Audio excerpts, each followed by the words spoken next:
नमस्कार दोस्तों हमारे YouTube चैनल प्रभु यूपीपी हिंदी में आप सबका बहुत बहुत स्वागत है। दोस्तों हमने वर्णमाला को समाप्त कर लिया था और आज का जो हमारा टॉपिक है हिंदी के अंतर्गत यानी कि आज जो हम पढ़ने वाले हैं वो है समास। दोस्तों समास बहुत इंपॉर्टेंट हो जाता है परीक्षा की दृष्टि से। सबसे पहले समास के बारे में हम जानेंगे, समास कहते किसे। देखिए, जब हम दो अलग अलग शब्दों को मिला करके किसी तीसरे शब्द का निर्माण करते हैं जिसका कि कोई अर्थ हो, यानी कि मान लीजिए मैंने दो शब्द मिलाया, जैसे एक है प्रति और दूसरा है कूल। ठीक है, जब हमने इन दोनों को मिलाया तो हमारा क्या हो गया, प्रति कूल। तो ये जो हम दो शब्द का मेल कर रहे हैं, यानी दोनों शब्दों को जो हम मिला रहे हैं और उससे जो हमारा तीसरा शब्द निकलकर सामने आ रहा है, इसका कहीं ना कहीं एक अर्थ है। यानी कि तीसरा शब्द बनाने से ही मतलब नहीं है, उस शब्द का अर्थ भी होना चाहिए, तभी वो समास कहलाता है। ठीक है, जैसे हमने प्रति और कूल को मिलाया तो प्रतिकूल हमारा एक शब्द है लेकिन एक अर्थपूर्ण शब्द है, यानी कि आपके प्रतिकूल यानी आपके अनुसार जो चीजें न हो उसे हम आपके प्रतिकूल कहेंगे। ठीक है, तो इसका कहीं ना कहीं एक अर्थ है, तो इसी को हम समास कहते हैं। अब बात आती है कि समास विग्रह, अगला जो आप सुनते होंगे शब्द समास विग्रह। ठीक, अब जो हमने अर्थपूर्ण शब्द जो बनाया था, जैसे हमने क्या बनाया था, प्रतिकूल, क्या बनाया था, प्रतिकूल।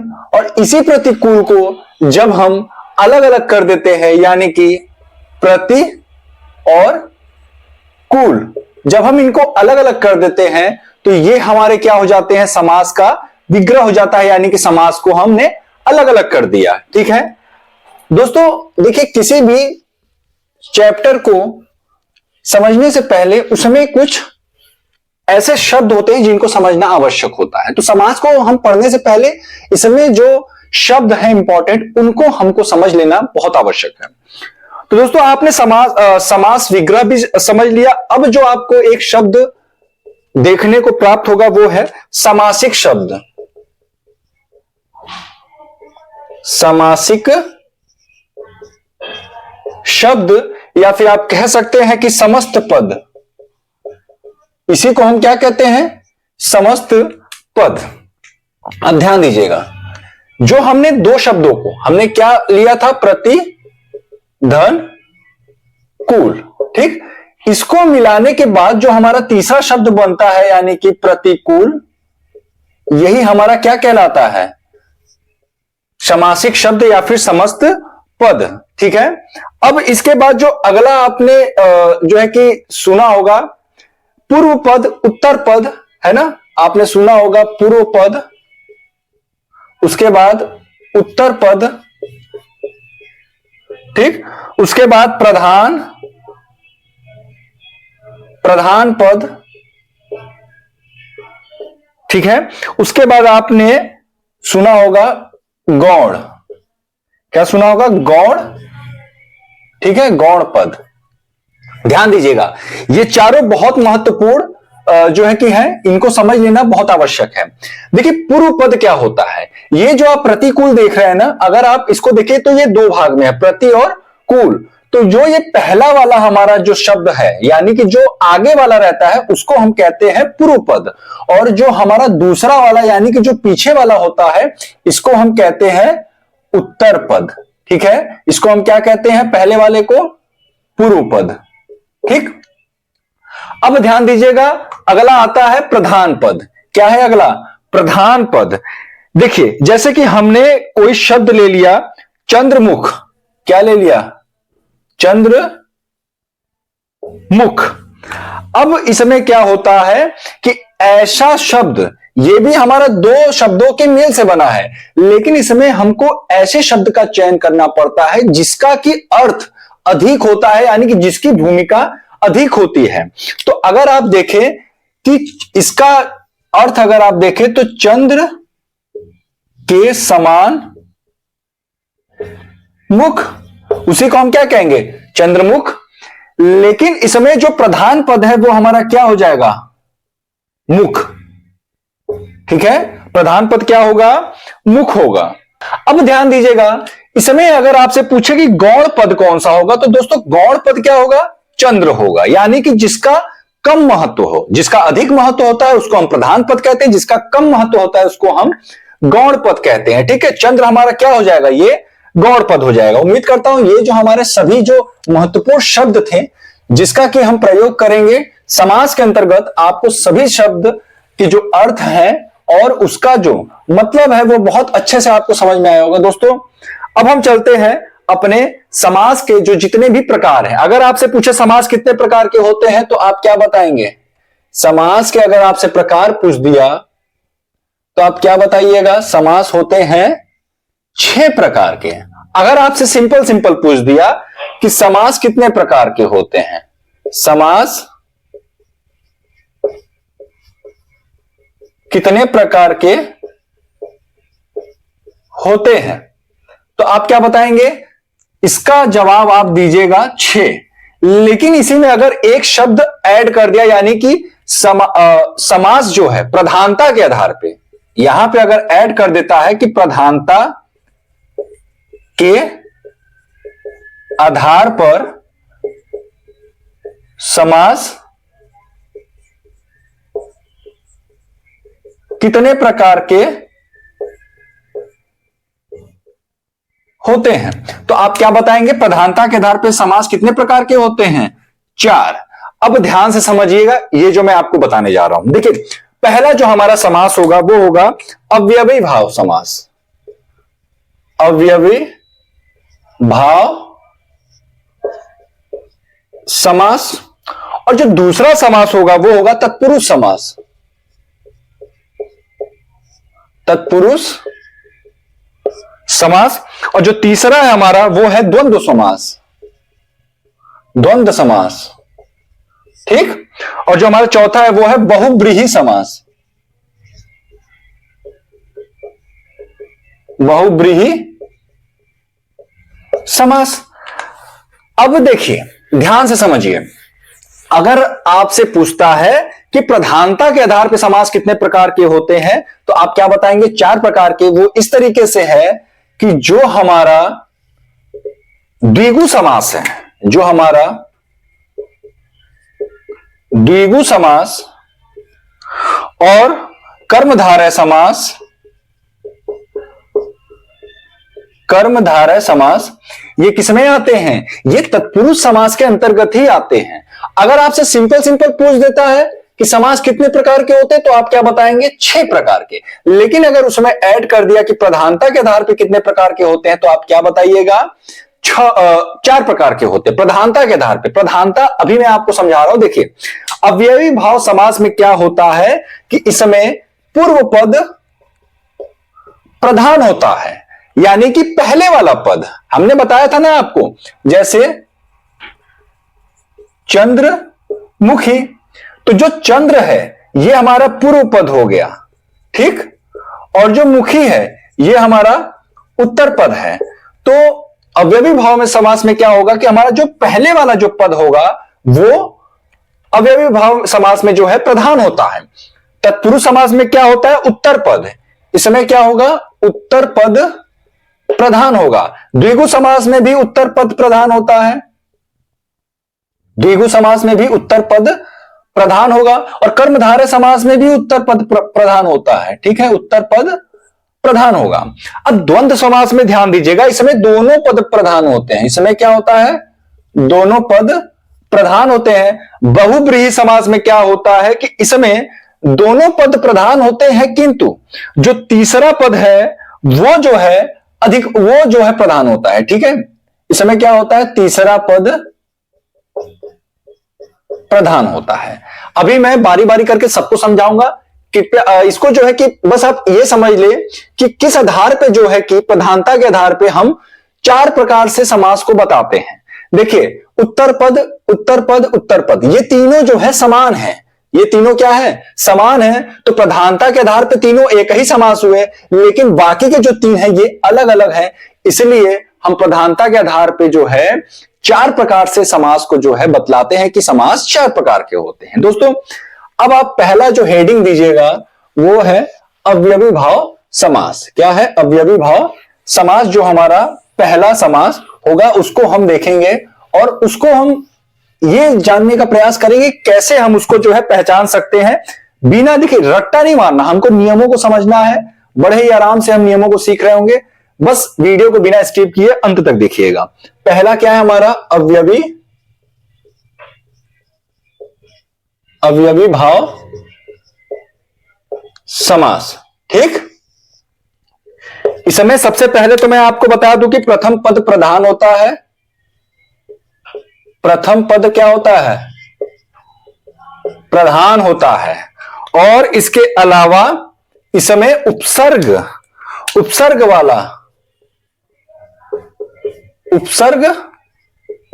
वाले पद होते हैं। ठीक है, जो प्रथम पद होता है वो क्या होता है, जो प्रथम पद होगा ना वो उपसर्ग होगा। ठीक है, इसके अलावा जो है समान अर्थ वाले, इसके अलावा जो अगला इंपॉर्टेंट है, समान अर्थ वाले दो शब्द, ठीक है, किसमें आ जाएंगे, अवयवी भाव समास में आएंगे। जब हम इसका एग्जाम्पल देखेंगे तो चीजें और अच्छे से क्लियर होगी। जैसे आ जन्म, मैंने लिखा आ जन्म, इसमें जो है, इसमें आप देख रहे हैं कि इसमें उपसर्ग क्या लगा हुआ है, आ क्या लगा है, उपसर्ग लगा हुआ है, तो यानी ये किसमें आ जाएगा, अवयवी भाव समास में आ जाएगा। इसके बाद हमने लिखा अनुरूप, अनुरूप, इसमें अनु क्या है, अनु एक उपसर्ग है, तो ये किसमें आ जाएगा, अवयवी भाव समास में आ जाएगा। आप प्रथम पद प्रधान ना भी देखना चाहें, केवल आपको दो चीजें देखनी है कि दो समान शब्द अगर एक साथ आ जाए तो वो भी अवयवी भाव समास में आएगा। अगर उपसर्ग वाले शब्द अगर आ रहे हैं तो भी वो अवयवी भाव समास में आएगा। जैसे अगला है हाथों हाथ, अगला क्या है, अगला है हाथों हाथ। इसमें देख रहे हैं दोनों एक ही शब्द है, हाथ हाथ है ना, इसमें मैं लिख सकता हूं हाथ हाथ, रात रात, दिन दिन, है ना। इस तरीके से अगर एक ही शब्द अगर दो बार आ जाए तो वो किसमें आएगा। अब आप लोग गलती क्या करते हो, ये बीच में आपने इसको देखा नहीं कि आप तुरंत उसको द्वंद्व समास में मार देते हो, लेकिन द्वंद्व समास का मैं नियम बाद में समझाऊंगा। अभी यहां पे आपको समझना है अवयवी भाव समास को। ठीक है, इसके बाद आपका आ गया, मान लीजिए दिनों दिन, दिनों दिन, ये सारे जो एग्जाम्पल हैं ये किसमें आ जाएंगे, आपके अवयवी भाव समास में आ जाएंगे। यानी कि आपको केवल दो चीजें देखनी है, एक पहला देखना है कि उपसर्ग वाले हो पद, दूसरा देखना है कि दो समान शब्द हों, यानी कि दिन दिन, हाथ हाथ, रात रात, है ना। इस तरीके से जो है समान, रात रात, इस तरीके से जो है कि समान शब्द जो है कि अगर दो बार आपको दिखे तो वो किसमें चला जाएगा, अवयवी भाव समास में चला जाएगा। तो दोस्तों उम्मीद करता हूं अवयवी भाव समास से अगर प्रश्न आता है तो आप गलत करके नहीं आएंगे पेपर में। अब दोस्तों जो हमारा दूसरा समास होगा वो है द्विगु समास। क्या है, द्विगु समास। ठीक है, क्या है, द्विगु समास।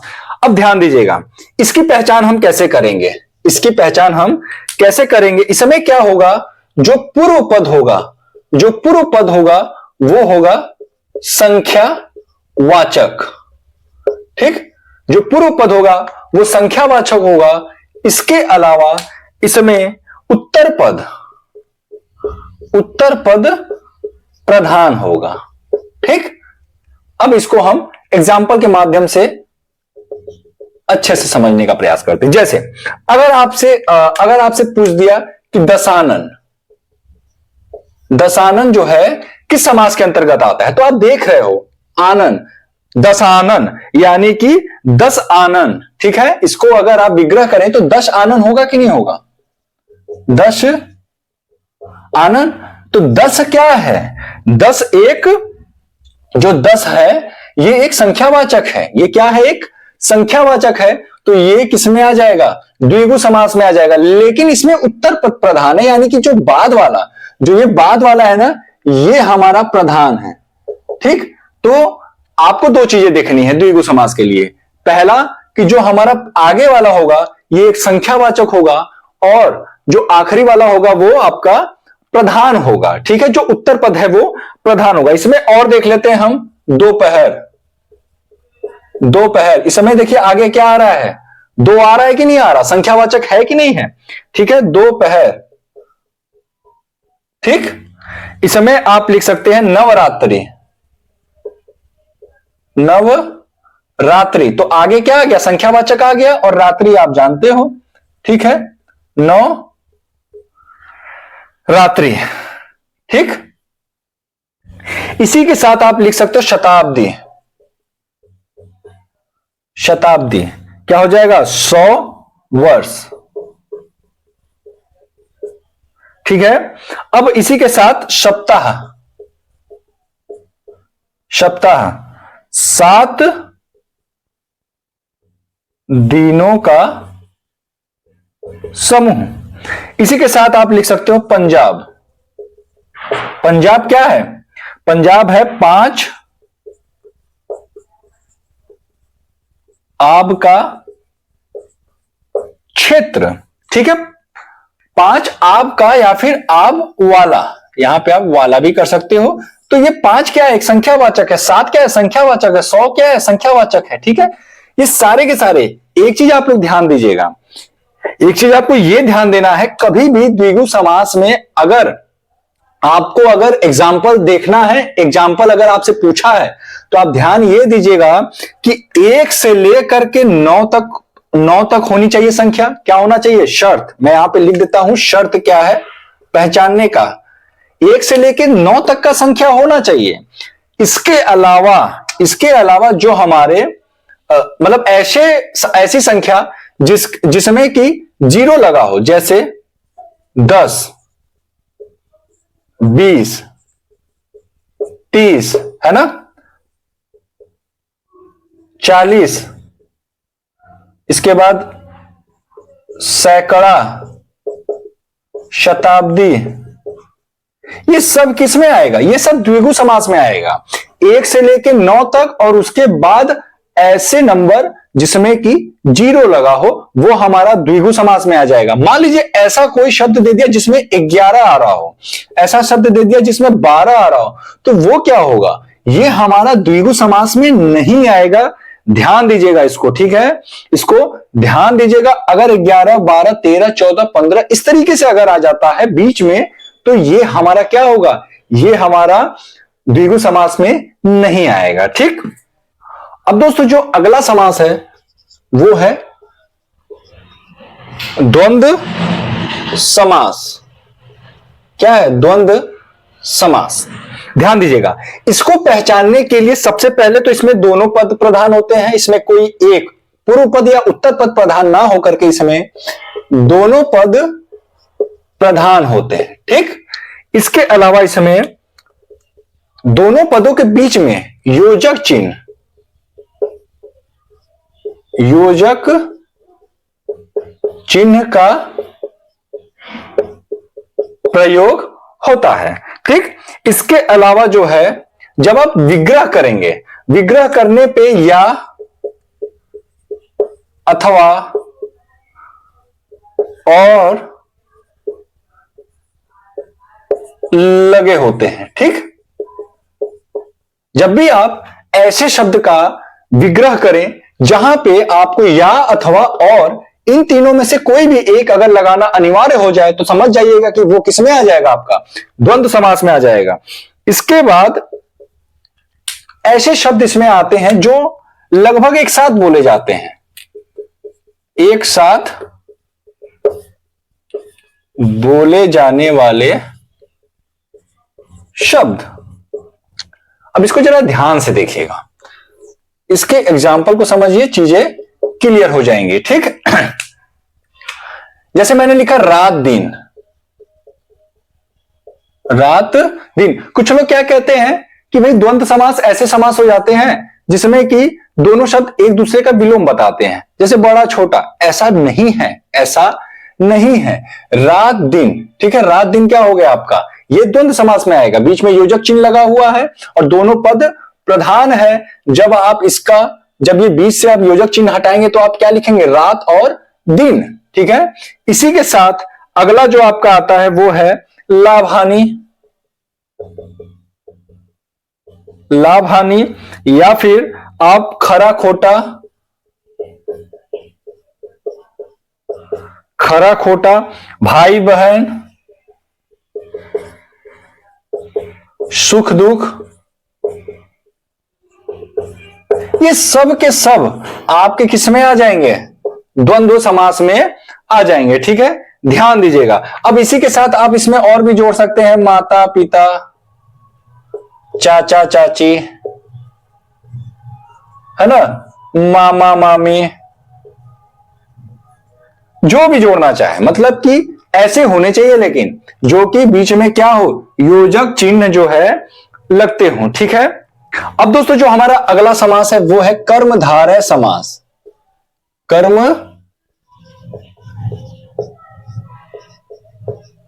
धारय समास। ठीक, कर्मधारय समास कैसे पहचानेंगे? तो सबसे पहले इसको पहचानने का जो सबसे बढ़िया तरीका है कि इसमें क्या होगा, आपका उत्तर पद प्रधान होगा। क्या होगा? उत्तर पद प्रधान होगा। उत्तर पद प्रधान होगा। दूसरा है कि इसमें जो पहला पद है, इसमें क्या होता है, पहला पद दूसरे पद की विशेषता बतलाएगा, विशेषता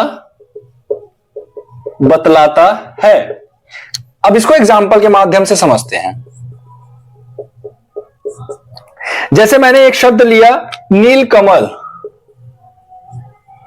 मैंने एक शब्द लिया नीलकमल जिसका कि अर्थ होगा नीला है जो कमल। ठीक, ध्यान दीजिएगा, जो पहला शब्द इसमें है ये दूसरे वाले यानी कि पूर्व पद उत्तर पद की विशेषता बतला रहा है। इसमें ध्यान दीजिएगा, जो दूसरा वाला पद है ये होगा विशेष्य। विशेष्य हम किसे कहते हैं? जिसकी विशेषता बतलाई जाए, यानी हम आपसे कहें कि आप बहुत लंबे हैं तो मैं आपकी विशेषता बतला रहा हूं तो आप विशेष्य कहलाओगे, और जो बतलाता है विशेषता उसको हम क्या कहते हैं? विशेषण कहते हैं। तो ये हमारा नील क्या हो जाएगा? ये हो जाएगा विशेषण। ये क्या होगा? विशेषण। तो पहला पद विशेषण होता है और जो हमारा बाद का पद यानी उत्तर पद होता है वो हमारा विशेष्य होता है। ठीक है, इसी तरीके से एक और शब्द आप ले ले, नीलकंठ। नीलकंठ, नीले कंठ वाला, नीले कंठ वाला। तो यहां पे नीला क्या हो गया? ये विशेषण हो गया। ये क्या है? कंठ का, यानी कि कान का, क्या है? कान का विशेषता बतला रहा है। तो यानी कि ये हो गया आपका विशेष्य और ये हो गया विशेषण।